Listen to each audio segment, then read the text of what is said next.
অল্প পরিশ্রমেই ক্লান্ত হয়ে পড়ছে শরীর, অকারণে বিগড়ে যাচ্ছে মেজাজ, মনটা মিঠাই দেখেও খিদে পাচ্ছে না। এই লক্ষণগুলি বলে দেয় শরীরে ভিটামিন B12 এর ঘাটতি তৈরি হয়েছে। হাড়ের স্বাস্থ্য ভালো রাখতে, কর্মক্ষমতা বজায় রাখতে, এমনকি মস্তিষ্কের কাজেও সাহায্য করে ভিটামিন B12।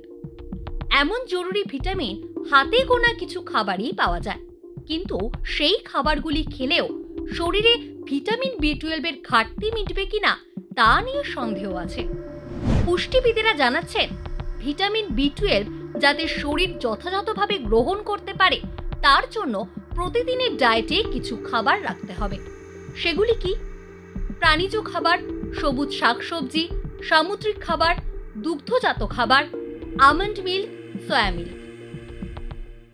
ডাউনলোড করুন এই সময় অ্যাপ iOS ও অ্যান্ড্রয়েডের জন্য।